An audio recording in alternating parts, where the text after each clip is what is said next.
Bom dia, presidente. Obrigado por essa oportunidade. Paulo Vittoria, Il Manifesto. Posso sentar? Então, ao contrário das autoridades que o senhor encontrou, eu sou italiano, mas conheço muito bem o Brasil. Eu conheço o Brasil por necessidade. Eu sou professor universitário e não tinha opção de concurso no meu país. Consegui uma bolsa de pós-doutorado no Brasil, quando era o primeiro governo Lula. Depois passei um concurso na Universidade Federal, na UFRJ. Fiz 10 anos de carreira no Brasil e foi uma experiência extraordinária, porque vi naquela época uma universidade que historicamente é uma universidade de elite, se democratizar. Então essa democratização tornou possível também para mim, que venho da Europa, poder continuar a carreira universitária e também poder da América Latina em torno de um tema importantíssimo que é a educação popular. Um educador que eu estudo há muito tempo, como Paulo Freire, não? Que foi perseguido pelo governo Bolsonaro. Então a minha pergunta é essa política que teve ProUni, o campus da universidade nas zonas mais pobres, nas zonas rurais, hoje tem uma renovação, tem uma reconstrução. Qual é o projeto do Brasil na questão da educação e da universidade? Porque aquela época foi uma época de vanguarda. Não era só eu, né? Mas muitas pessoas da Europa, dos Estados Unidos, da América Latina, iam no Brasil, porque o Brasil se tornou um país muito atrativo em termos de pesquisa e universidade.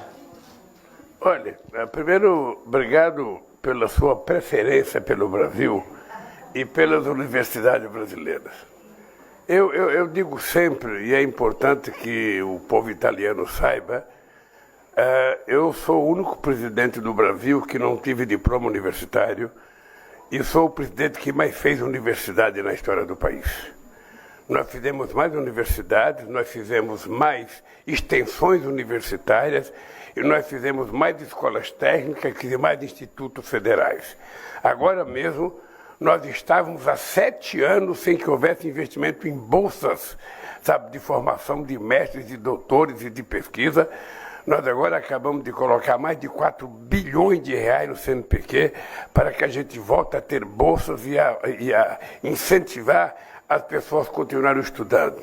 Nós agora tomamos a decisão de fazer escola de tempo integral no ensino básico e no ensino médio. Vamos tentar garantir que os jovens fiquem o dia inteiro na escola. E, ao mesmo tempo, nós tomamos uma decisão, a semana passada, de fazer as pessoas se alfabetizarem no tempo certo. Ou seja, depois da pandemia, nós temos uma quantidade enorme de crianças que estão no 2º grau e que não sabem nem ler nem escrever.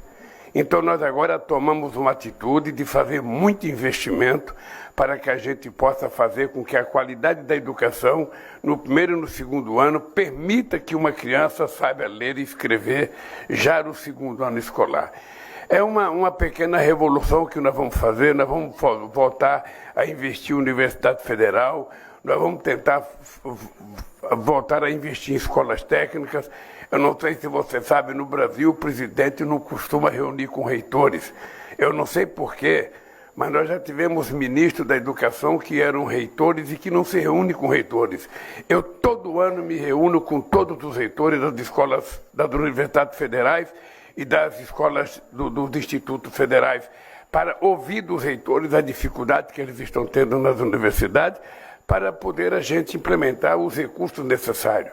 No meu governo é proibido falar a palavra gasto quando se trata de colocar na educação. Educação é investimento puro e é o mais sagrado investimento que a gente possa fazer no Brasil ou em qualquer país do mundo, porque com 5 ou 6 anos você tem um profissional qualificado que pode ajudar o país a ser mais competitivo, tanto do ponto de vista de quantidade quanto do ponto de vista de qualidade da sua capacidade produtiva. E é isso que nós estamos fazendo no Brasil. Nós vamos continuar investindo muito em educação, vamos continuar apostando muito na formação das nossas crianças e dos nossos jovens, porque vocês sabem que não existe nenhum modelo no mundo de país que se desenvolveu sem antes fazer investimento na educação. Então a educação para nós é uma prioridade junto com o emprego e junto com o combate à fome. Bom dia, presidente. Denise Eudorice, da Record TV. Eu vou ficar sentada aqui para não atrapalhar o pessoal. Antes de embarcar para a Europa, o senhor, na live de segunda-feira, criticou mais uma vez a questão da taxa de juros do Brasil. E ontem o Copom decidiu pela manutenção em 13,75%. Então, eu gostaria, por favor, que o senhor comentasse essa decisão, apesar de toda a pressão do governo, se o senhor acredita em algum tipo de boicote, como disseram alguns integrantes da Fazenda, e sobre o acordo com a União Europeia, há expectativa ainda de finalizar essa negociação esse ano, como o senhor disse lá em Madrid? Obrigada. Olha, quem disse a palavra boicote foi você, não fui eu. Olha, deixa eu te dizer, não se trata do governo ficar brigando com o Banco Central. Quem está brigando com o Banco Central hoje é a sociedade brasileira. A Confederação Nacional das Indústrias está brigando com o Banco Central. A Federação das Indústrias de São Paulo, que é a maior do Brasil, está brigando com a taxa de juros. Os varejistas do Brasil, os maiores varejistas do Brasil, estão brigando com a taxa de juros. Os pequenos e médios empreendedores estão brigando com a taxa de juros. As pessoas que precisam de crédito para tocar a economia e tocar as suas atividades estão brigando com a taxa de juros. Porque é irracional o que está acontecendo no Brasil. Você tem uma taxa de juros de 13,75 com a inflação de 5%. Ou seja, cada vez que reduz meia a inflação, aumenta o juro real no país. Não é possível ninguém tomar dinheiro emprestado para pagar 14% ao ano, às vezes 18% ao ano. Os bancos não estão emprestando dinheiro porque ninguém pode tomar dinheiro. Nós temos 72% da sociedade brasileira endividada com algum tipo de dívida, mesmo que seja pequena. Então, o problema não é do governo, o problema é da sociedade brasileira. Eu tenho cobrado dos senadores. Foram os senadores que colocaram esse cidadão lá. Então, os senadores têm que analisar se ele está cumprindo aquilo que foi a lei aprovada para ele cumprir. Na lei que está aprovada, ele tem que cuidar da inflação, tem que cuidar do crescimento econômico e tem que cuidar da geração de emprego. Então, ele tem que ser cobrado, é só isso. Quando o presidente indica o presidente do Banco Central, quem era cobrado? Era o presidente. Você tem noção de quantos presidentes do Banco Central o Fernando Henrique Cardoso afastou? Foi 3 ou 4 que ele afastou, porque o presidente indica que o cara não está fazendo o trabalho bom, afasta ele. Agora não.